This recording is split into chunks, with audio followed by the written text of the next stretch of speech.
Alright, so this is the second video for your Module 2, which is all about MS Word.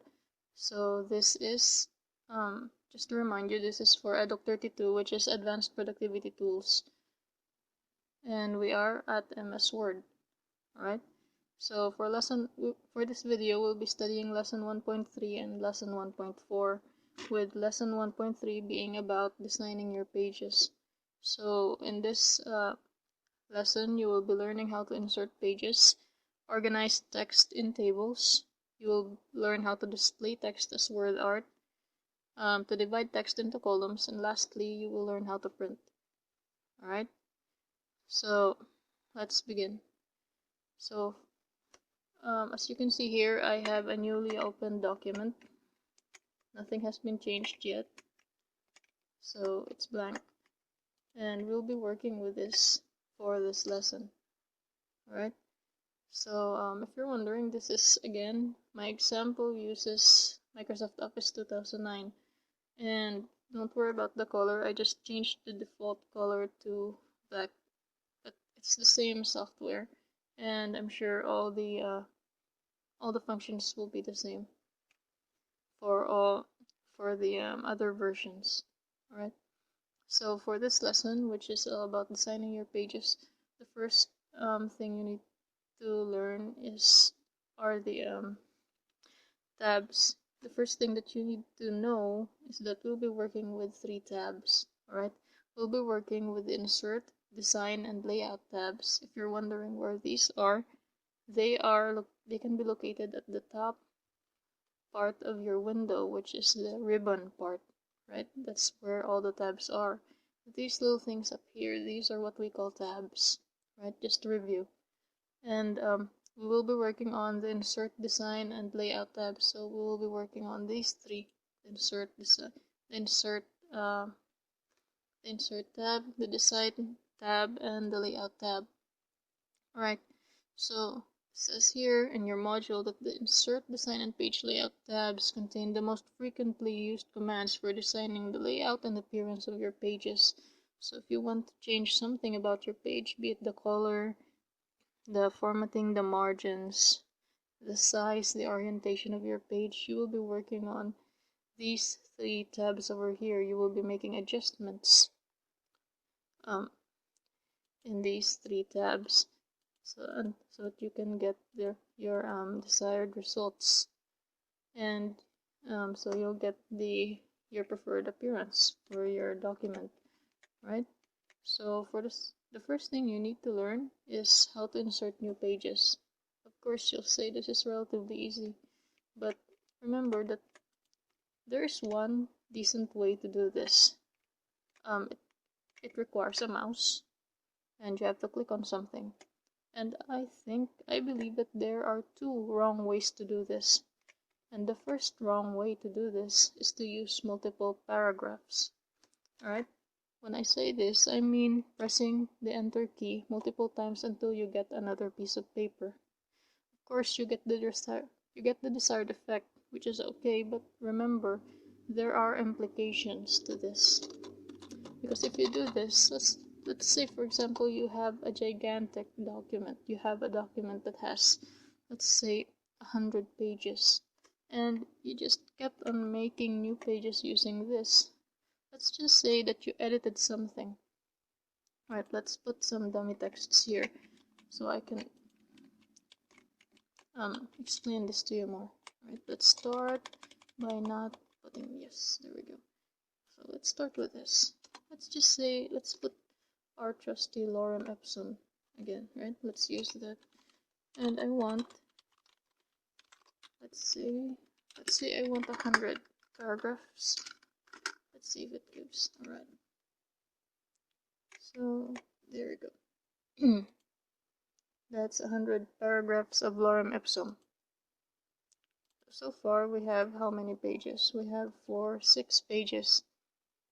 Let's just say that I want to put a blank piece of paper in between page 1 and page 2. So if I want to do that, all I have to do is if I'm using the first wrong way to insert a page, I will just put all these new lines until the text that was originally in page 2 will be forced. The text is forced to move to page 3 because of all the spaces you placed in between. Now this is okay. If you print this will look the same. But remember, there are implications. And the implications I mean are this. Just one stray line of text can destroy the appearance and the formatting of your entire document if you do this. Why? Because let's just say I insert another new line of lorem ipsum over here, right? This will represent at least one paragraph, right? See what I placed. One paragraph of lorem ipsum, right? If I put that here, look at how it affects the document, right? I'm pressing enter. See? See how it moved? See how another at least 3 lines were added at the top of this. And if I do it again, let's see if I copy this and I duplicate it. I pasted it below. See how it moved? Now this is just simple. This is just one paragraph. But what if you had different pages, different tables? What if you had images that would just move uncontrollably after you placed those extra spaces? That is very problematic, my friends. That's why we don't use this. Of course, it can achieve the desired results, and I like things that achieve the desired results without actually following the rules. But this is not one of them, because it will bring you more trouble than it should, right? So that is the first wrong way to insert new pages. Now there's the second wrong way to insert new pages, and that is more extreme and more painful to look at than the first one. Well, the first one, at least you know how to create paragraphs. Now the second way is just unforgivable. It's placing unlimited spaces. Now only psychotic people can do this, right? Only people with an extreme amount of patience can do this, but people do this, especially if they want to add new paragraphs or if they want to place these other lines at the last part of at the lowest part of the paper. If they want to put this in another page, they would painstakingly use the space bar, and that is just amazing, the way they have patience to do this thing, right? So that is very not annoying really, it's just amusing to look at. It's almost ridiculous. So like I said, there's one way where you can do this easily and quickly, and there are 2 ways for you to do this in a very annoying and ridiculous manner. So I showed you the 2 ways to do it wrong. So now we will show you how to do it properly. Alright? Let's just say I want to insert a paragraph between these 2 pages. Or no, I want to insert a blank page between these 2 pages. Right? What can I do? So first I will start here at the end. Then I will just go to insert, because you will insert a new page. Of course you will go to insert, the insert tab. There's the key. Alright? So I will go to insert. Then at the very left part, this group over here, this is the pages group. You click on this arrow and you have here cover page, a blank page, and a page break. Right? So these are the 3 types of new pages that you can insert if ever you want to insert a type of page. Right? So I will explain to you these 3 types. Right? So the first kind of page that you can insert is the cover page. Of course, if we would continue the example earlier, it's obviously this, right?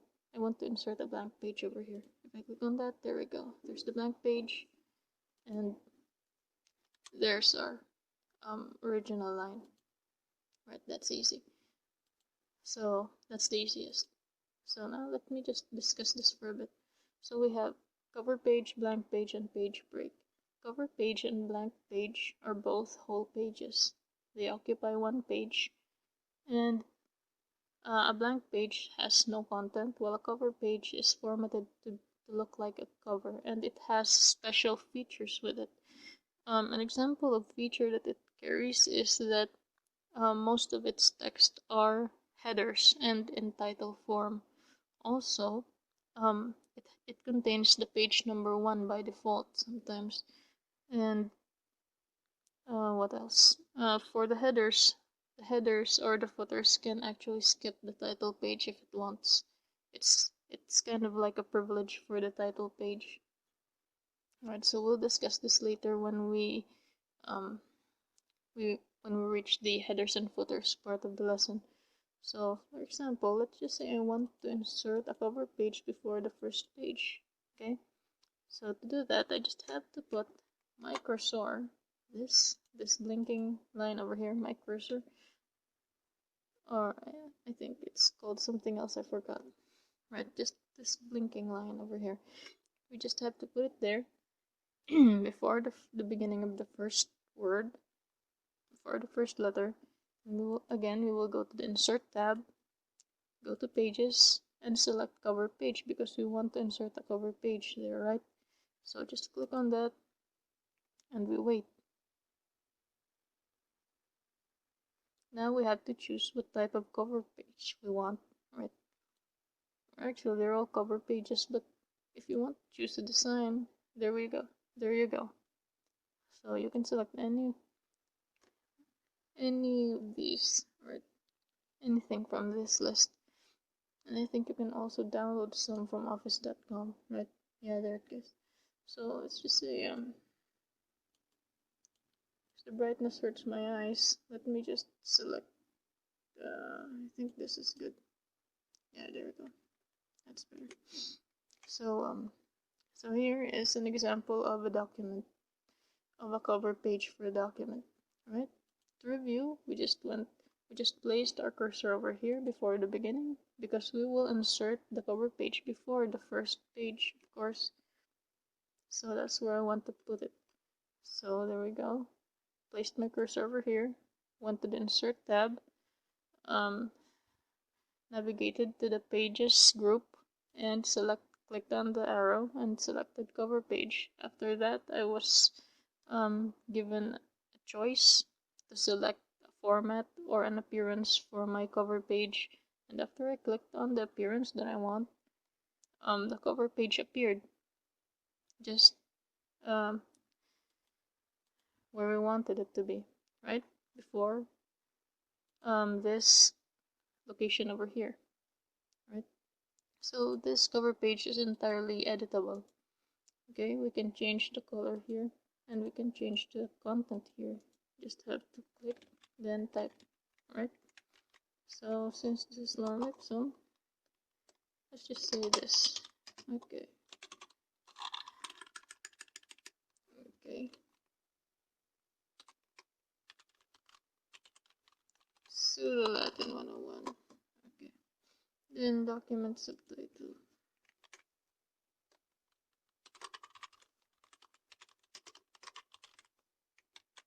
Okay, must have. Okay, forgot to look at it. Okay. There we go. What was I supposed to type? Let me placeholders. Okay. Then this is the author name. This author part is filled out by Microsoft by default because if you want to see, I think you'll be able. Yes, here it goes. See, my computer name is Jargote. So by default, when Microsoft Office was installed into my device, it assumed that the owner of the device is Jargote, and it placed the name in the author list. So it can be very evident especially if you place a title over here, and you always have to remember to edit this, especially if you're borrowing someone else's device or if you use shortened names or other names in your device. Okay, so you can edit this if you want. Let me just place my name here, right? And we can also edit the company name, let's say, then company address. You can also delete an area if you want. Let's just say I don't want to put an address, so just click on that. Okay, let me just enlarge. Okay, just click on this, then press delete on the keyboard, and there we go. The address is gone, and now I have a cover page over here. Alright, so that's nice. So now I already showed you how to insert a cover page. Right? So to remove a cover page, it's also very easy. All you have to do is go back to the insert page, click on pages, click on cover page, then here below we have remove current cover page. If I click on this cover page will disappear. Alright? So it's easy. So now I will show you how to insert okay, so I've already showed you how to insert a blank page, right? So let me just show you again just to make sure. So let's just say I want to insert a blank page between these two. I want a blank page to be between these two paragraphs, right? These two, between this paragraph and this paragraph. So it will actually divide the paper or this the contents of this paper into two pages with one blank page in between them. So what we have to do is just put our cursor in between like so. Then we'll go to the insert tab, go to pages, select blank page, and there we go. We have a blank page in between the two paragraphs. Alright, so this is the blank page that we inserted. Okay, so now to delete a blank page, all you have to do is go here, right here, and press backspace. There we go. Then again, and just like that, the blank page is gone. Alright, so now let's talk about page breaks. So page breaks are the third choice for inserting pages, right? Page break. See, so a page break here is just, it's not even an entire page. It just tells you that the area, or rather the position of the cursor signals the end of a page, even if it's not the end of the page. Alright, so to explain this, let me just show it to you to the extreme scenario. Okay, let's just say this one line over here, I want this to be considered the last line of the page. So to do that, I have to declare it as the end of the page. So I have to insert a page break over here. So what I'm going to do is just put the cursor over here at, after the period of the last sentence. Then just go to insert pages, page break. As you can see, it actually set this this sentence as the last part of the page, and this becomes the new page. See, so the difference, let me just cite the difference for you guys. Alright, inserting a cover page will give you an entire page with contents fit to be a cover of a document. Inserting a blank page will allow you to insert a blank page, a complete blank page. There will be a blank page on your document. Now lastly, a page break. A page break will allow you to insert the end of a page. right? It will end the page wherever you place the cursor before selecting a page break, right? But it will not give you a blank page. It will just end the page, right? So let me just demonstrate something near the end here. Let's just say here in between, or here. Let me just highlight this so that you'll see. Okay, the yellow part. First, I'm going to insert a blank page, then I'm going to insert a page break, alright? So first we insert a blank page. Insert pages blank. See the blank page over here. This is what I'm talking about earlier. Now Control Z. Let me just undo that. Now I'm going to insert a page break. Right? See what happens. It just gave me this free space over here, and it moved the text here. So that is a page break. The other one, that was a blank page. I hope I made it clear. So now our next topic is how to insert headers and footers. Alright, footers. So headers are the things that can be written over here, and the footers are the things that can be written down here. Okay, head and foot, top and bottom. Right? So headers and footers appear at the top and bottom of one or more pages of your document. So headers and footers can display information such as titles, chapter names, dates, and page numbers. Commonly we use headers and footers, especially in research papers, but they can be used in many different ways. Sometimes people use headers and footers to mark their documents. Each one of their documents as their own. Some people who are very sensitive with their copyright often put their names at the top of the page as headers, because whatever you put at the top of the page will appear in all of the documents. It only depends if the data you insert is dynamic or static. By dynamic, I mean they change depending on where they are located. The dynamic data that you can place on headers or footers can be the pages. Sometimes they can be pages. Actually, it's the only thing I can think of right now, the pages, because they change. Now, for static, it means the opposite of dynamic. It means that they are just text. They do not change. So, almost anything. They can be images, they can be text. Anything, they can be that. They can be static. And just remember, whatever you put in the header or in the footer will appear in all headers or all footers if you format it correctly. If your document has any problems or if your document displays errors in formatting, there will be a problem with your headers and footers. It will be very evident. Alright? So let me just show you how to make a header that has my name in it. Right? So again, there are two ways to open the header and to access the header or the footer of a document. The first one is actually always the accidental way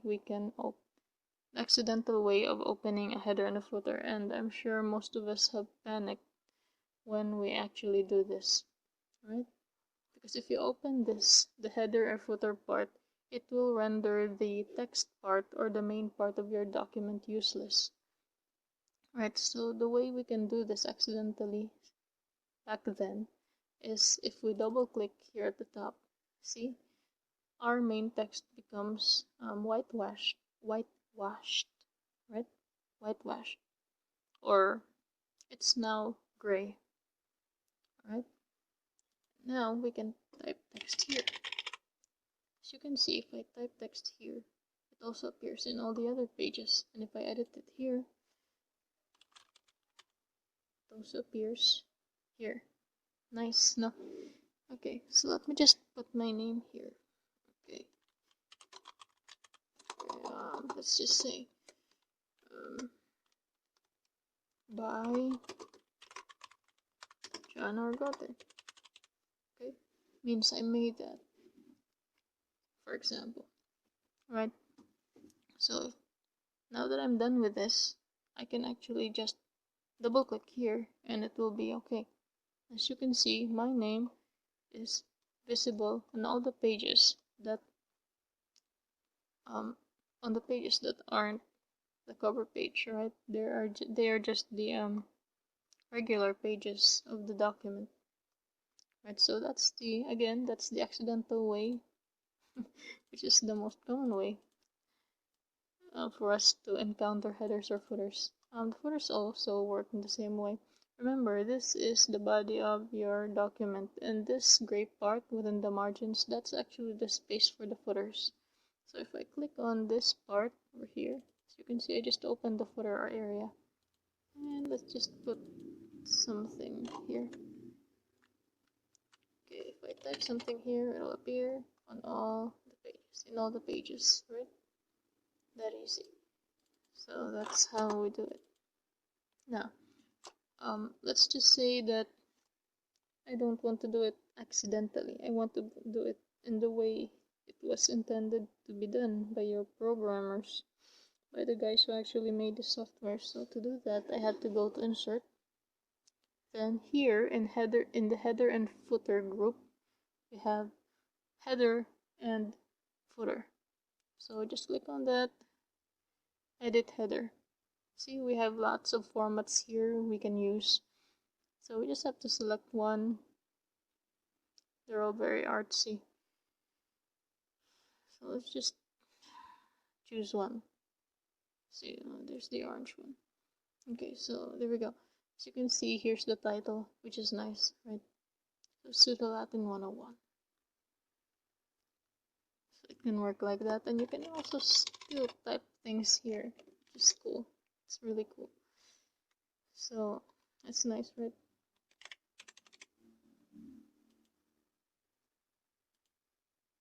What else this? Okay. Oh, there it goes. Okay. So to close that, if you don't want to double click over here, we can just use this and click on close, and it will close the document, and it will close the header and footer area. Now, what we placed earlier is the static type, right? Earlier I typed text and it appeared in all the pages. So now I'm going to teach you how to put pages in it, actual pages that count itself, not the pages that you have to encode yourself. Alright, so I think we want to put the pages at the bottom, the way they do it in books. So to do that, I'm just going to, I clicked on footer. Let me just try it the proper way. Footer, there we go. Then here, we have this page. See, we have page formats here. So we can do that. Or sometimes we can just insert a page if we want. Right? So just select one. Let's just select this one. And there we go. We have a page here. As you can see, the page changes every time. This is page 2, and this is page 3, 4, and it will go on. Every time you add a new page, it will recount itself, and the number of the pages will increment. Alright? So if you insert a blank page in between page 3 and page 4, the blank page will now be page 4, and the page that used to be page 4 will renumber itself to be page 5. Alright? So that's how dynamic it can be. So again, this is also editable. You can still change this date if you want. Alright? So I just place this here, double click or close. Then as you can see, all the pages now has this, except the cover page, right? So you can also have the option to place headers or footers in the cover page. And to do that, you just have to unclick this. This is the option for the header and footer that restricts any header or footer in the cover page. It's different first page. If I unclick this, see how it has this thing. And yes, at the top, as you can see, this will be page 2. Oh yeah, it's still page 1, but you have this messed up thing down here, as you can see. Okay, so let's just remove that thing. It's quite messy. So there we go. We have our headers and our footers. Right. You can also put graphics in here. You can paste pictures here, and it will appear in all the pages if you want. Or you can place tables there, especially if you look at your modules actually have tables as footers. So that's one very good example of how you can use your footers. So now we have, yeah, don't touch that. Alright, we will move on to organizing text in tables. Alright,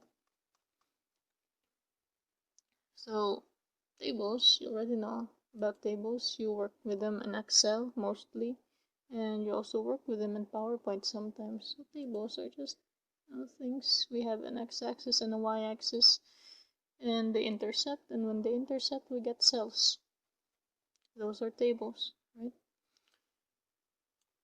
So let me just make a new document for you guys. There we go. Let me just close this. Okay, so we'll be working on tables. Sorry, there we go. So see, it says here that tables organize text into rows and columns, and they can make the text easy to type, edit, and format while spacing it correctly in your document. Okay, tables organize text into cells, where a cell is the intersection of a row and a column. So I shouldn't have read this. What I said earlier was correct. Okay, so here. So it says here that there are 4 ways to create a table. I myself only know 2. But let's see. Okay, so there are 4 ways to create a table. The first one is creating a table by highlighting rows and columns. So this is the easiest way to create a table. It's like this. Just click on Insert, Table, then Highlight. You don't even have to click on it. You just have to drag or hover your mouse over the cells and they will appear. So that's how you insert tables, by highlighting rows and columns, right? Just like that, we have our table now, right? So now, the next type, let's just remove this. The next type of creating a table is to create a table with the Insert Table dialog box. This is very useful if your table exceeds this count, right? So the maximum is 10 by 8. If you want a table that has 15 columns, then it will be impossible with this highlight feature. So now you have to choose Insert Table. So if you click on Insert Table, you will be given this. Then they will ask you for the number of columns and the number of rows that you want. Remember that columns are upright, or where is it? Okay, here we go. Columns are upright, while rows are horizontal. Alright? Columns are the things that support houses and buildings. They are columns. They are pillars. Right? I hope you understand that. Right? So, columns stand, rows, they are horizontal. Okay, so let's just say the maximum number of columns is 10. So I'm going to put, let's see if it gives me 20. I want 20. And for rows, the maximum is 8. So I want 10. So I want a 10 by 20, or a 20 by 10 rather, a 20 by 10 table, right? Then I'm going to press OK. And just like that, it gave me a 20 by 10 table. Right, that's very good. Okay, so if you want to see it again, you can just rewind it, right? This is recorded, and we're at 34:46. Alright, so you can just rewind it if you want. Now the next way for us to do it See how I remove tables, guys? See, removing tables cannot be removed by pressing on delete, because pressing delete will just remove the content. See, if I select this and press delete, I just removed the content, but not, I just cleared the content, but not the table itself. To delete the table itself, I used to use just cut or Control X. It places the table on the clipboard, and I can just forget about it.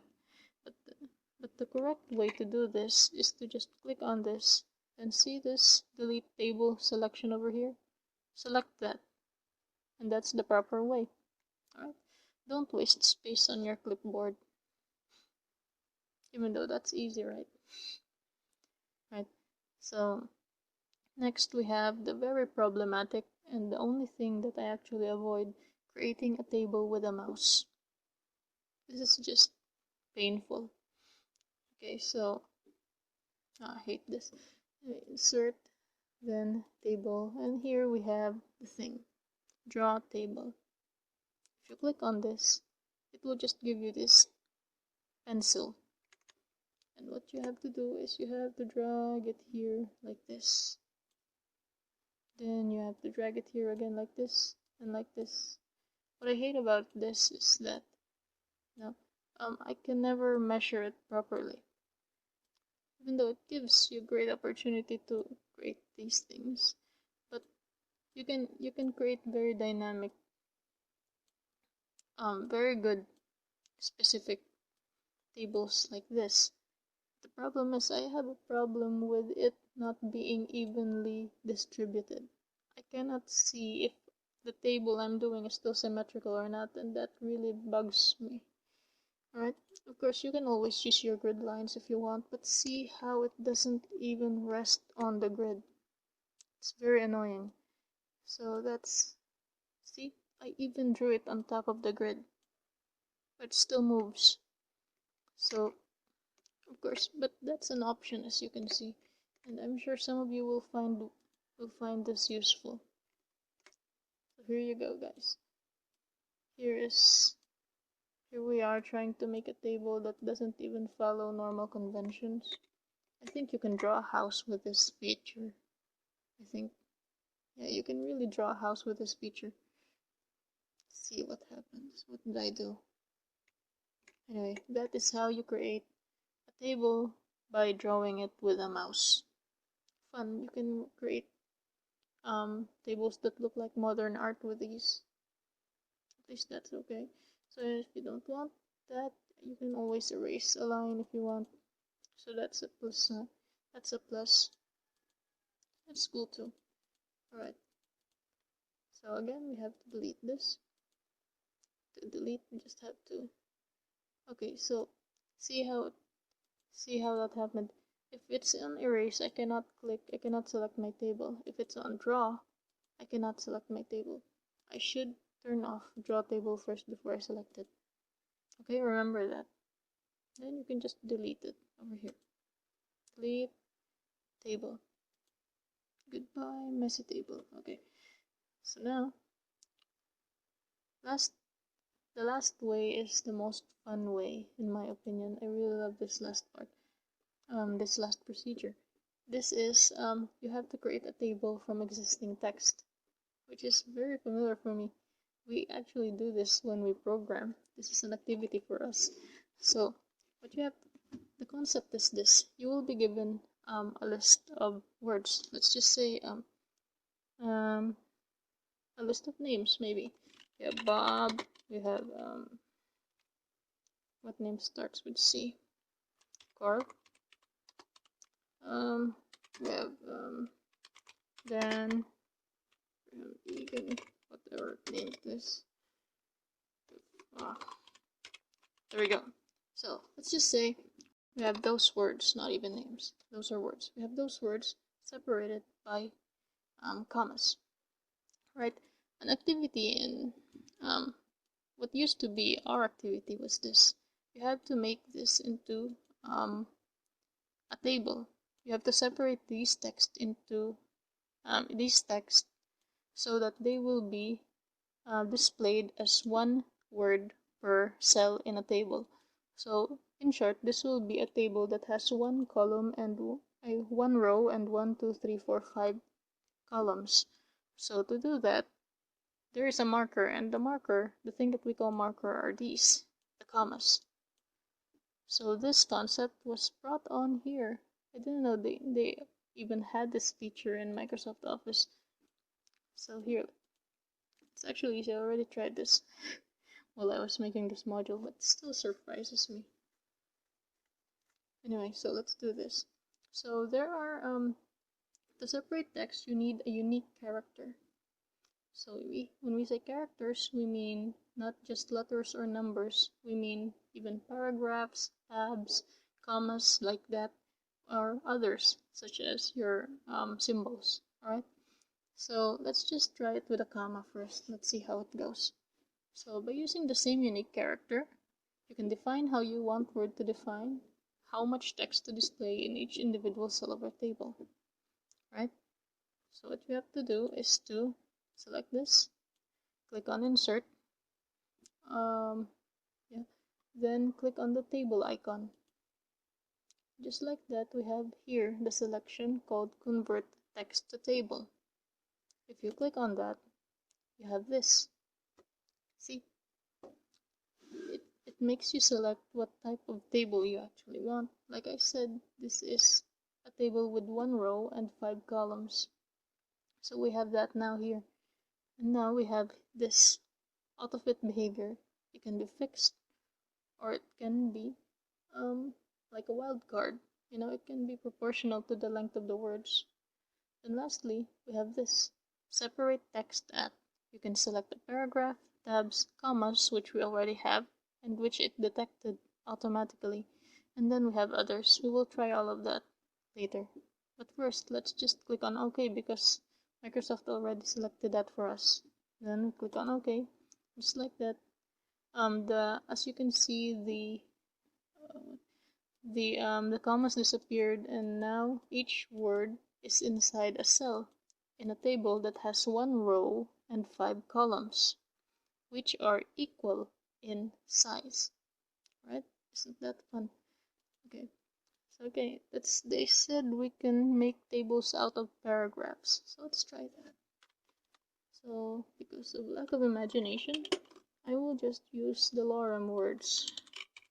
Lorem ipsum dolor sit. Then I think it's amet. So that's 5. Then let's just for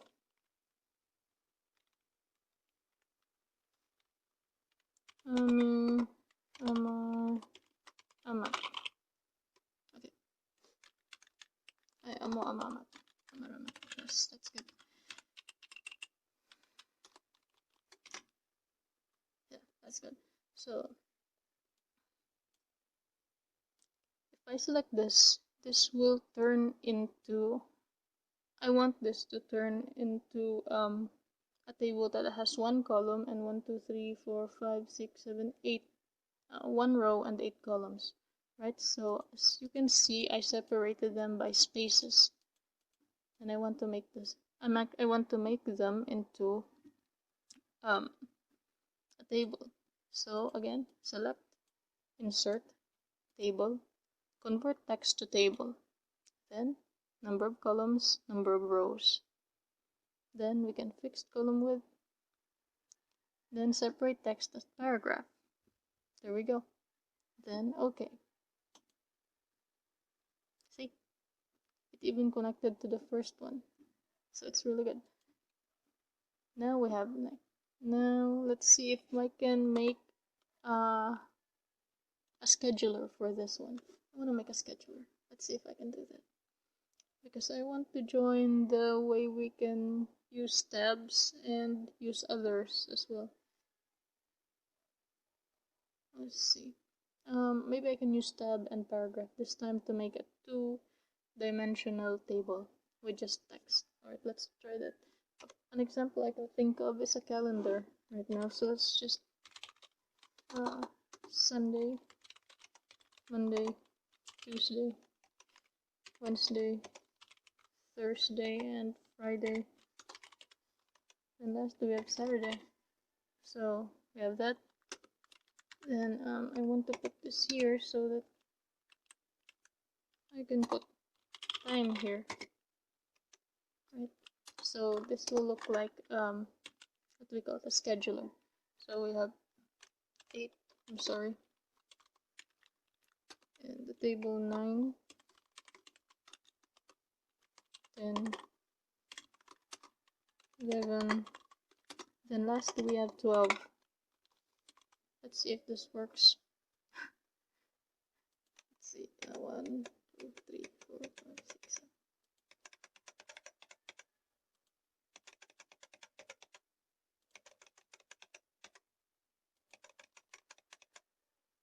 Okay, now we select this, then insert, table, convert text to table, and tabs, and paragraphs too. Let's see if it works. Ah, yes. See, it's fun. So that is how we convert text to table. We even made a 2-dimensional one, which is very nice. That's cool. Then I think we're done with it. You can just replay it if you want. Oh yeah, I still have to teach you how to use unique text. Alright, so let's just say what thing can I do? Months. Let's just do months. October, November, December. Maybe that's enough. October, and I want the special text to be the percent sign. November. Okay, so as you can, maybe you've already figured this out. I cannot spell December. Alright, if you've already figured this out, you maybe already understand that this is the marker, and this will signal that this is one cell, November is another cell, and December is yet another cell. So let's just try that. Right? So October, November, December, we will make this into a table with 1 row and 3 columns. 3 equal columns. Or maybe you can try without making it equal. Let's see. Insert, table, convert text to table. Then let's unclick this one. Let's just say, right. Oh, we can put it. That's good. Yes. So the star means inches, right? So number of columns, number of rows, and the other, we will put here the marker, right? See how it changed? At first it was 1. They said there's no marker there. You haven't indicated anything. That's what the program said. But here I said separate text at this symbol, which is this percent sign. Right? I said you must separate the text at the percent sign, and almost immediately it changed from 1 to 3. See how it changed? If I delete this to this symbol, it will turn into 1. But if I put the percent sign here, it will turn into 3 automatically. That's how fast the processing happens here. That's really nice. Now, all I have to do is press OK. Then, there we have it. So you might be wondering why this has a space above it and this doesn't. That's because of the spacing. These words are longer than October. That's because we didn't actually put it equally, right? But if I do this like this, see, convert text, we do it the same way, put auto and just like that. See, it's equal now. Nice. So there we go. What else? Oh, there's another trick here. See how when you extend this, it doesn't actually go to the center. And if you put this at the center, if you align it to the center, it doesn't actually move, right? It just looks like that. It's kind of boring. And what I used to do when I was younger, or before I actually learned how to do this, last sem, what I used to do is to just put a space here and minimize the space until I get the proper distance. That's what I used to do, which is very wrong. I didn't bother to learn. I didn't bother to learn it. But I heard there's a proper way to do these things without doing that. It only takes 1 click. Let me just undo everything. Yes, there we go. So all we have to do is right click, table properties, and we move to this cell. And here we have center. Just click on that. Okay, and just like that, it's at the center. Easy. Alright. So now I think we're done with creating table from existing text. Fun topic. So now we're here at formatting and coloring a table. So for those of you who are already finished with Excel, this is easy. It's just like editing an Excel sheet or an Excel table. You just select the font, use it. You can put it on uppercase here, there. You can change the color here.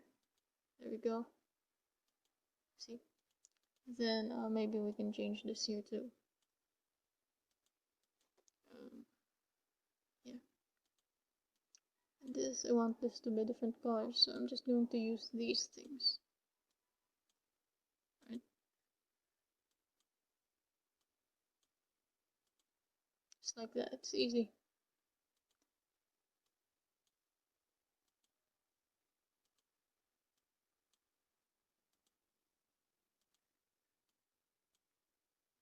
Okay. Understand? Just like that. You fill, then you edit. This, I want to take this color again.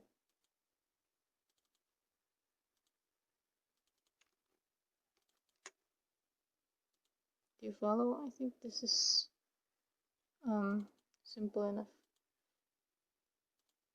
Right. And there we go. That is how you format and edit the text. Right? It's easy. So again, I've already taught you how to delete an entire table. I've taught you how to delete rows and columns, of course. So I have to teach you how to delete rows and columns. So let's just say I don't want 10 o'clock. I want to remove 10 o'clock. So, but I don't want to remove the entire thing and remake it again. It will be so time consuming. So what I can do is just select 10, this area with 10 here, then right click, delete rows. Easy, right? Let's just say I want to delete a column. I can either do this, but if it's a very long table and you can't possibly scroll down, you can just select this one area or anything, maybe this part.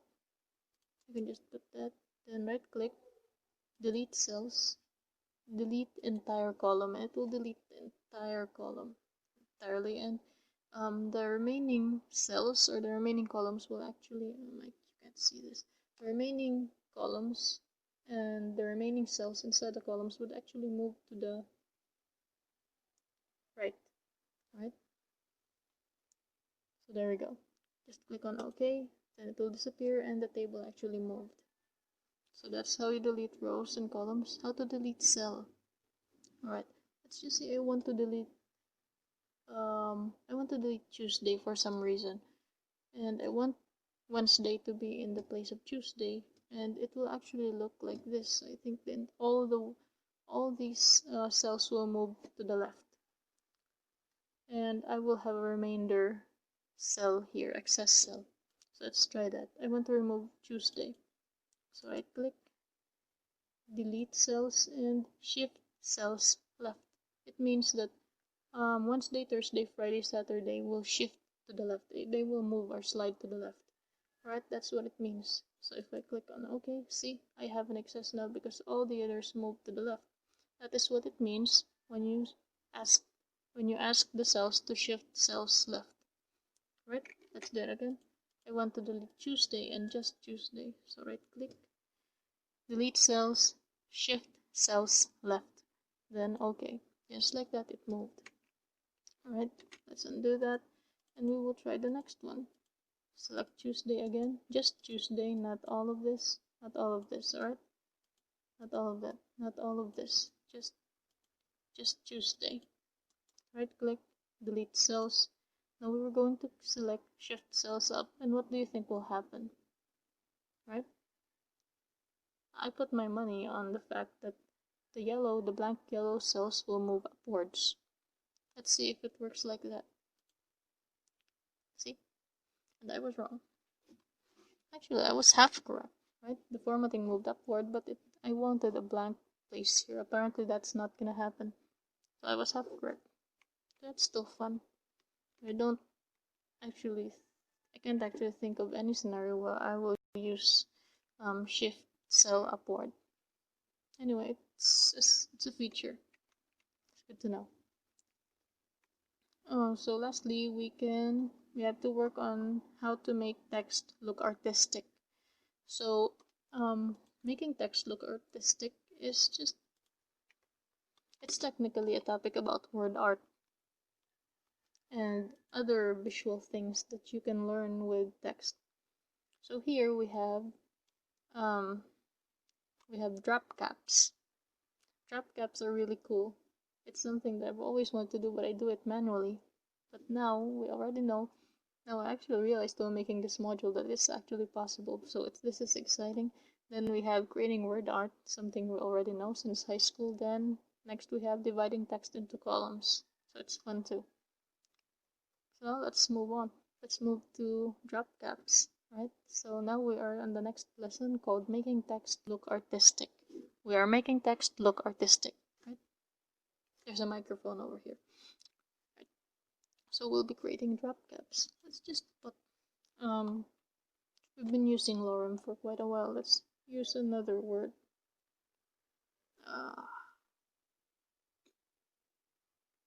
I've run out of words. Paper. Right, that's a good word, right? Paper. Right, so that's our word, paper.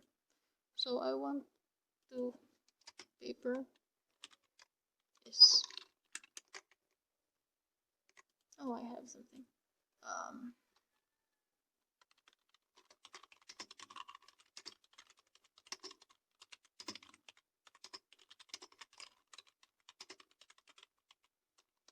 Deepens icon.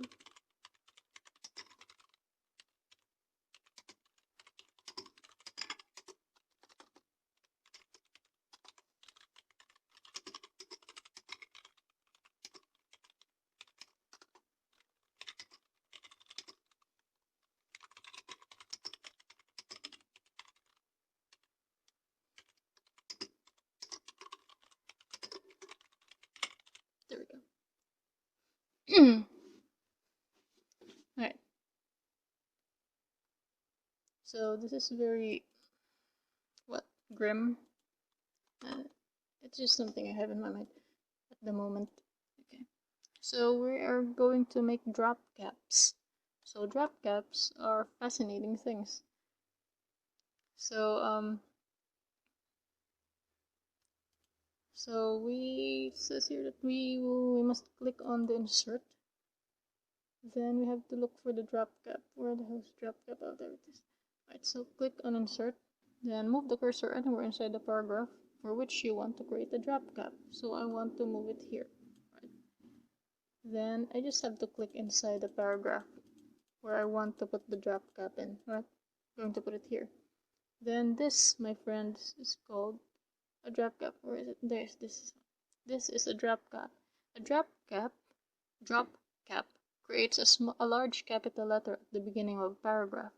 If you watch SpongeBob, this is actually the thing that, remember when he had to write this very long essay and it took him around days, I think hours to complete, and all he had finished was this elaborate Romanesque style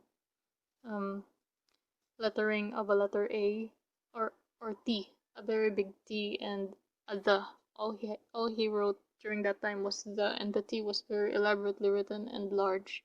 So that, my friends, is what we call a drop cap, right? So if I click on this, dropped. See, the M became very big. So that is a drop cap. There's also this other one I want to show you. In margin. Huh. That's nice. Let's see if I click on this. I think M would still be the capital one. Yes, I'm correct. That's good. See? Dropped follows the margins. In margin doesn't follow the margin. So that's what we have. Alright? So, where are we now?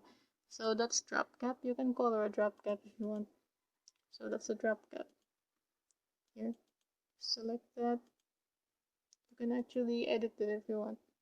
Yes, okay. So that it's still a text, just inside a bigger a drop cap. It's still a text, right? It's just placed inside a separate text box, which can be undone by unclicking the drop cap option. All right.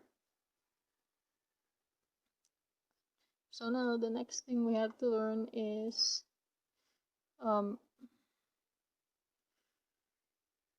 creating a word art. Right, we're almost finished. So a word art is easy. So here, what do we have? Right, impasse. We have to create a word art. So let's just say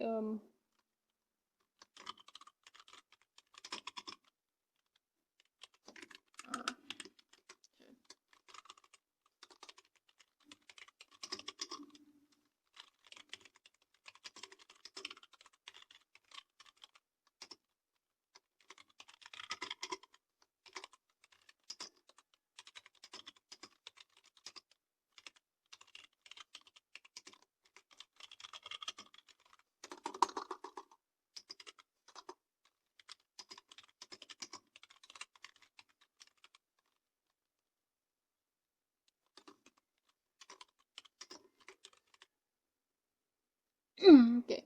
So difficult is different from yeah, it's good. And I got this wrong. This is Z. There we go.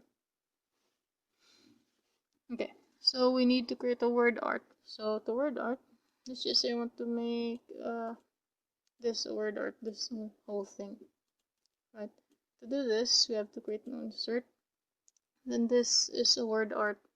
See, this one in the text group in insert, right? So drop cap is the neighbor of word art. This is them. Drop cap. This is the drop cap. Above it, word art. So just click on this. It'll make you choose something. Maybe I want to choose this golden one. Then just like that. There we go. That's a word art. You can change it if you want. And let's see, insert, word art again. Maybe this metallic one. And it duplicates. See? And you can just delete the first one if you want. Right? So that's a word art. You can experiment with it if you want. You can go to drawing tools and edit it from there. You can put shadows in it, directions and whatnot. That's all there. So in word art styles, we have quick styles too, where you can, that's the default one, right? Then you can actually change the color if you want. See? Then we can have outlines and shadows and stuff. 3D rotations. You can play around with it. So that's word art. And lastly, I think we have dividing text into columns. So this is very easy. I think you've been doing this. I think everyone's been doing this in one way or another. And just like that. Let's insert a new page.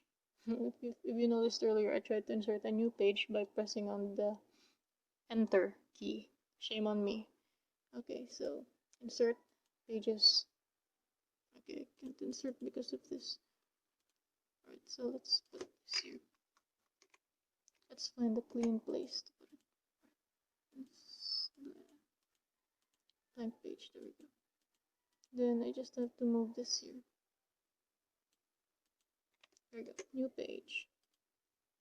So here we have to divide text into columns. So I want equals, I want a lot of lines. I want 50 lines. Alright? So there we go.